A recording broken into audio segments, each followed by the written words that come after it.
On est à la Néocast avec Mathieu. Est-ce que tu peux nous parler de tes créations vidéo sur YouTube? Alors il y a deux chaînes. La première c'est le Studio UA. C'est une chaîne que je développe avec François Terrel, que vous connaissez sûrement en tant que fossoyeur de film. C'est une chaîne où on retrouve French Food Porn, c'est l'espèce d'émission culinaire décalée, et des courts-métrages wet short, des courts-métrages absurdes. Et ces deux choses-là, donc on les développe avec François. Et en plus de ça, on a Element City, le projet transmédia que j'écris, co-réalise et produit. Où François se retrouve aussi sur la partie musicale. Et c'est ce qu'on défend aujourd'hui à la Néocast, en plus du Fossoyeur de Jean Junior, French Food Porn, ce transmédia Element City qu'on souhaite développer et mettre en ligne pour, normalement, juin 2015. Donc transmédia parce que ça va être diffusé sur différentes plateformes?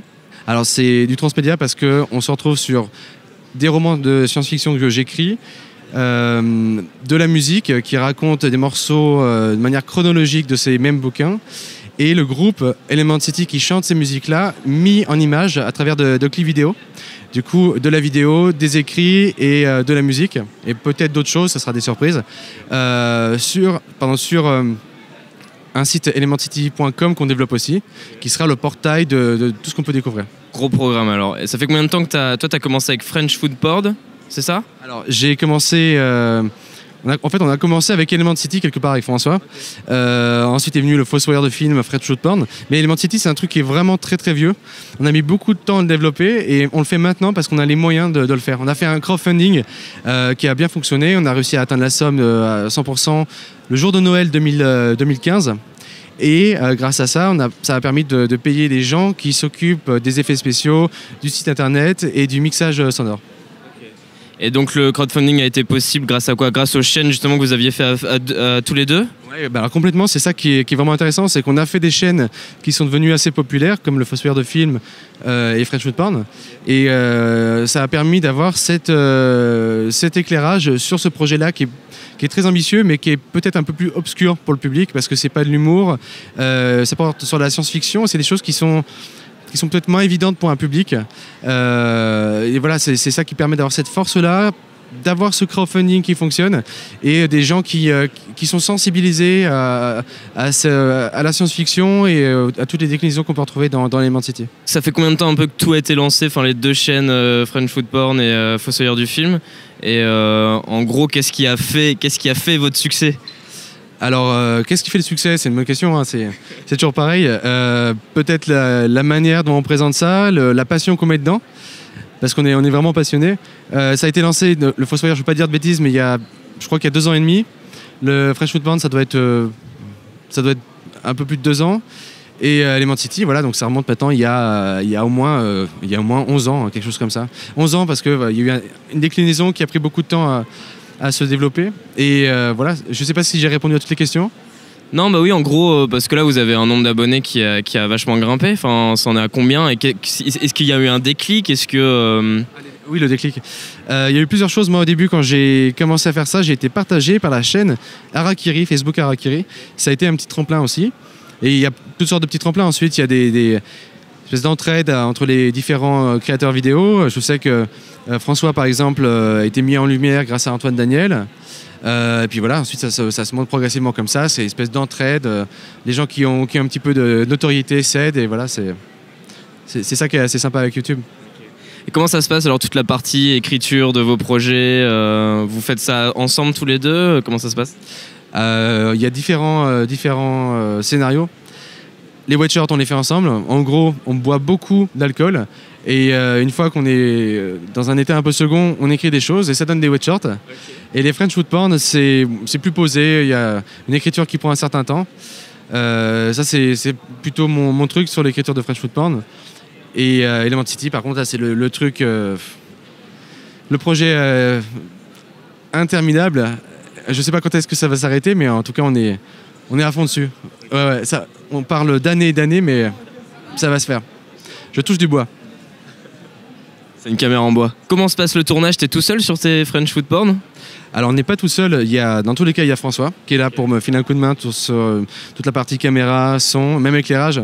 C'est un petit peu un petit peu du bricolage, on se déplace avec l'éclairage, voilà. Bon, ça c'était les premiers French Foot Porn. Sur le dernier, on a une équipe qui a été là, une équipe d'Avignon qui s'appelle Image Mouvement, qui nous a filé un gros coup de main. On a tourné ça avec des Blackmagic en 4K.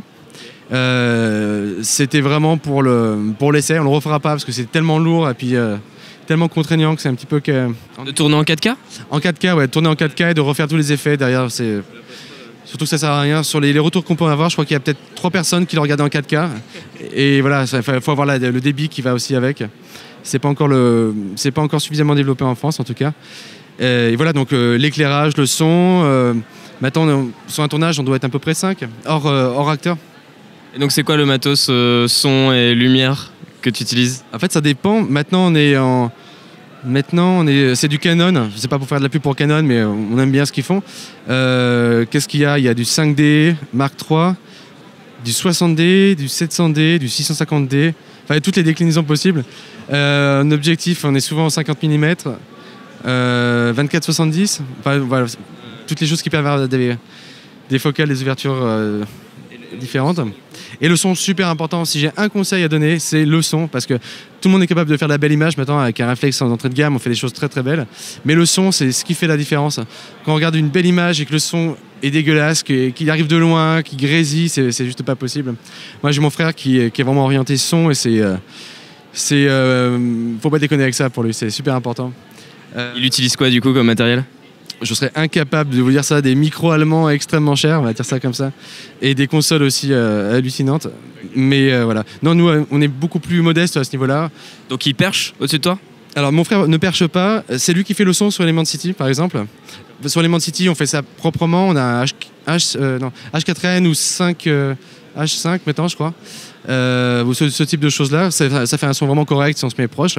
Mais par contre, pour ce qui est Element City, là, c'est mon frère qui s'en occupe et on passe sur des choses beaucoup plus haut de gamme, on va dire. Avec Element City, vous allez faire des courts-métrages de science-fiction, en gros? En fait, ça ressemble plus à des clips vidéo, mais c'est tellement riche que ça ressemble à du court-métrage. Il y a un développement d'histoire avec des personnages issus du monde Element City. Et nous, on est là simplement pour faire la musique. C'est un peu le groupe qui apparaît de manière furtive dedans. Mais c'est pas nous la star. C'est les gens qui racontent l'histoire. Pas qui racontent l'histoire, qui sont dans l'histoire, pardon. Ouais. Et donc, si tu avais des conseils à donner à des gens qui veulent se lancer dans la vidéo sur YouTube, ça serait quoi, à part le fait de faire gaffe au son? Ça serait quoi? Ça, c'est pour la partie technique. Pour la partie ensuite envie et peut-être, je sais pas, succès, c'est de faire des choses qui nous plaisent et pas chercher à imiter des gens. Ça, c'est le pire truc, d'avoir des déclinaisons de Norman fait des vidéos avec Bobby fait des vidéos machin à l'infini. C'est juste, c'est dommage, c'est une perte de temps. Ah, je crois qu'on est en train de dire qu'il faut qu'on se casse. Non, pour le coup, c'est être original et faire ce qui nous intéresse sans chercher le succès. C'est ça qui est important. Si on fait les choses qui nous plaisent, il y aura un public qui sera là, c'est sûr. Okay. Bah, super, merci beaucoup Mathieu pour toutes ces réponses super intéressantes. Avec grand plaisir. À bientôt. Tu peux retrouver ici toutes les interviews que j'ai pu faire à la Neocast 2015. T'as juste à cliquer sur un visage et hop, ça lancera l'interview. C'est assez incroyable. Essaye, c'est bluffant. Tu peux aussi t'abonner à ma chaîne YouTube Rouge Vert Bleu. Le but, c'est qu'on partage ensemble tout ce qu'on sait sur la création vidéo.